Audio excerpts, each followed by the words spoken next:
Our lead story tonight, in what was a top secret mission, the Indian ambassador and all embassy staff have been evacuated from Kabul. 140 Indians are back home on a special Indian Air Force plane. Relief, hugs and garlands as they landed on Indian soil. As people on that plane told us, when they lifted off from Kabul, finally there were claps and cheers. The ambassador, embassy staff and journalists have been brought back now to India. Vishnu has more on how that whole operation unfolded. Vishnu, what are the details? Because this really was an extremely tense time for those over 100 people still in Afghanistan of the embassy, and of course more Indians still there. Well, the Indian Air Force was able to evacuate approximately 140 members of the Indian Embassy, their security personnel and stranded journalists from Kabul this morning. Now, there were cheers and claps as the C-17 transport took off. It was a complicated process. Now, NDTV has learned that Taliban soldiers actually escorted the Indian contingent from the embassy to the airport and then onto this aircraft. In a tweet, the Foreign Minister, Dr. Jaishankar, said movement of the Indian ambassador and the embassy staff from Kabul to India was a difficult and complicated exercise. Thank all those who cooperated and made and facilitated to make this possible. Back home in India, there was an overwhelming sense of relief. The jet landed first in Jamnagar, as you can see. Ambassador Rudrendra Tandon thanking the Indian Air Force. But getting out of Kabul was a nightmare. It all began a couple of days back. 2 Indian Air Force C-17 transports flew on that day for the evacuation mission to Kabul International Airport that you see. The security situation overnight between the 15th of August and the 16th of August deteriorated sharply. No evacuations were then possible. The Indian embassy was under observation by the Taliban. The high security green zone, which houses lots of embassies, had been breached. Overnight between the 15th and the 16th, Taliban soldiers raided what you see here, the Shahid Visa Agency, which processes visas for Afghans looking to travel to India.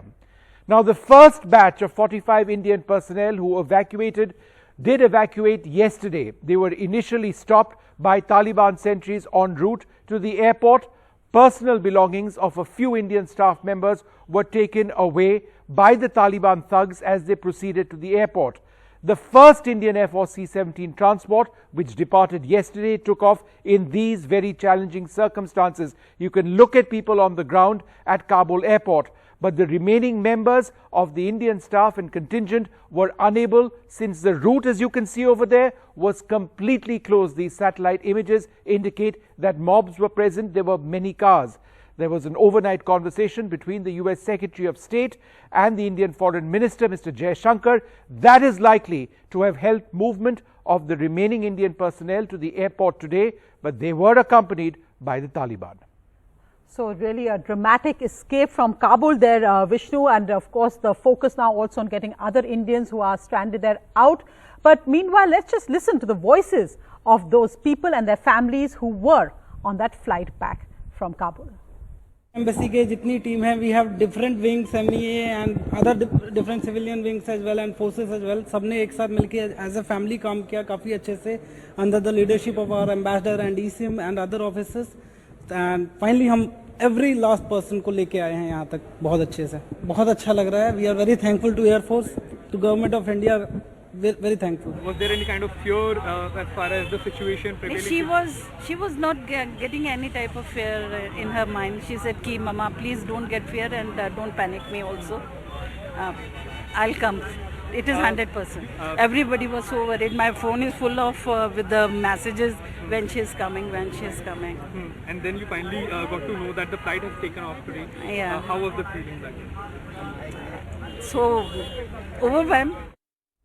Overwhelmed as they return home. But let's go across now live to Akhilesh on the Prime Minister's high-level security meet. Now, of course, Akhilesh, as we've been saying, the fact that the Taliban, Pakistan, China nexus extremely worrying there for India. So that's likely, of course, to have been top of the agenda today at that Cabinet Committee on Security. That's right, Sonia. But in fact, today the government's first priority is to evacuate as many as Indians possible, because still there are large number of Indians who are stuck there. They are the Indians who are working for third countries, companies, and the Indian mission there and the Indian embassy has given a helpline number saying that all all of them should contact on those helpline numbers, so that their list can be prepared. In the coming days, they can be brought back to India. There are a large number of Indians who are still stuck there, and in fact the Prime Minister has been monitoring the situation. We have been told by the PMO sources that since last night he has been monitoring the situation, and today in this meeting, the pictures we are seeing on the screen is the CCS meeting which took place this evening, and Rudrendra Tandon, who is the Indian ambassador to Afghanistan, he was also present, who had just returned from Afghanistan this evening, and he was present in the meeting. He briefed the Prime Minister and other ministers about the situation in Afghanistan, and of course India's first concern is to bring back as many Indians possible, and we've been told that other questions like having relationship with the new dispensation of Taliban, that will come later. It will depend upon how other democracies react to this dispensation. Right, Akhilesh, thanks so much. But now let's go across live to Kabul, where I'm being joined by Aisha Tanzim, the Voice of America Bureau Chief for Afghanistan and Pakistan. Aisha, thanks very much for joining us. First, we've just seen some tweets coming. Now, again, these are from the Twitter handle of ex-Vice President Saleh. So, are these verified, where he says he is still, in a sense now the President of Afghanistan, he's still in the country? What is the latest information we have on Mr. Saleh? You know what, your guess is just as good as mine. I have not been able to confirm through independent sources that he's still in the country. We have seen those tweets as well.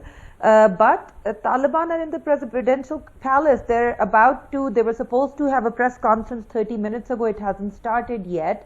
They're going to announce a new government, and Mr. Saleh's tweets at this time are just that, tweets. Right, and in fact, the interesting thing is you can't even verify that it's from him at the moment. But what is it like today in Kabul? We saw those horrific scenes yesterday at the airport. Evacuations have now begun. What is it like today in Kabul in terms of reports of any violence or any deaths? Well, there are no reports of violence or deaths in Kabul. The city is completely calm. Our people were out on the ground. Taliban were cooperating with media and not stopping them from working. Some of them gave interviews to our reporters. The scenes around the airport are a different matter altogether. They are caused by the thousands of people who had bought tickets on flights, but because civilian flights were cancelled, they all gathered around the airport and everybody was trying to get in.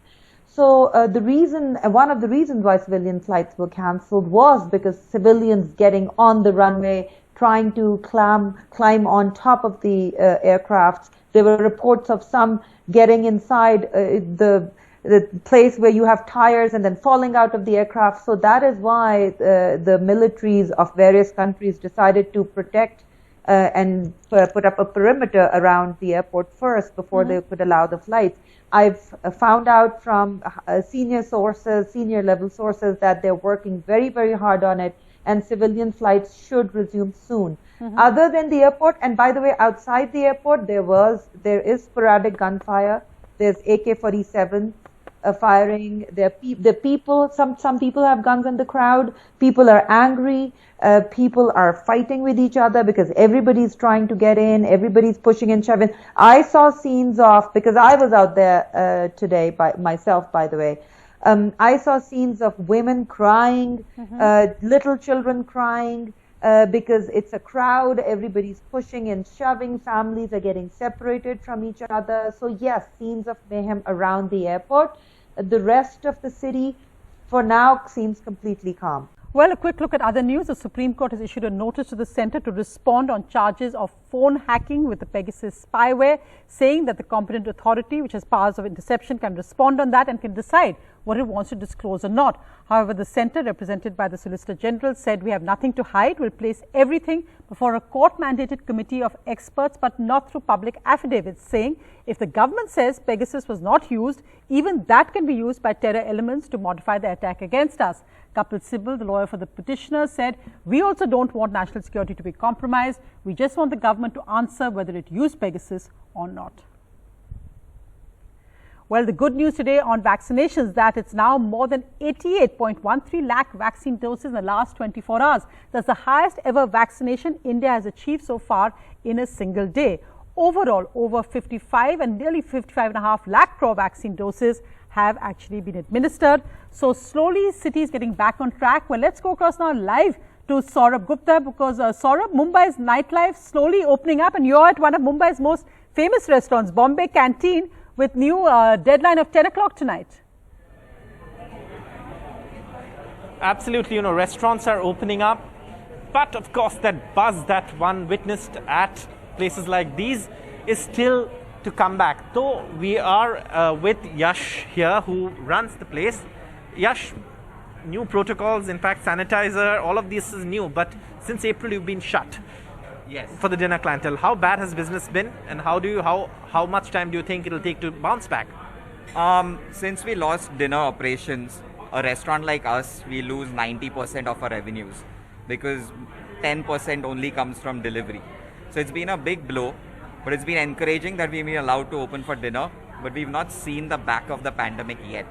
So we can't say, but it'll take at least 3 to 4 years for us to come back. 3 to 4 years to come back, and the crowds are returning slowly to the restaurants though? Today is just day 2, so it looks promising and encouraging, and I hope it continues, and we hope that we get better hours as well. All right. Everything's changed though, there's sanitizers, tables kept at a, distance to sort of try and, keep that distance. But I have people with me who are back at a restaurant, with of course the new rules in place. Do you feel safe coming out to a restaurant? Do you think that perhaps we should now be getting on with life? Yeah, I think so. And basically we look at whether the restaurant is taking proper care, precautions, and I think that's how we choose a location. But I think, yeah, all of us are like sick of just being at home, so this helps. All right. What about you? Yeah, I think so too, and for me it is important that the restaurants are not very crowded. They follow the rules, that is 50% capacity and all of that, so that gives us some comfort. But looking forward to coming out and socializing with friends is something that I really missed, and look forward to that now. And I doubt that you can be cooped up at home forever.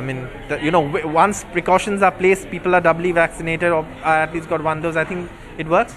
Yeah, absolutely. I think, you can order food here, I think, at home, but the more important part is just socializing, meeting friends, and having this vibe of a restaurant, which you can't really do it. And that vibe is slowly returning.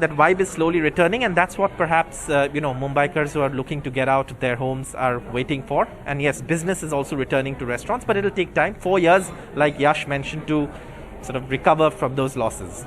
Right, sort of. And of course, Bombay Canteen is usually packed. You can't get a reservation there on, pre-pandemic times, but you can look at what it's like today, but it's still day 2. Hopefully better times ahead for restaurants. Thanks so much for joining us on the 8 o'clock news.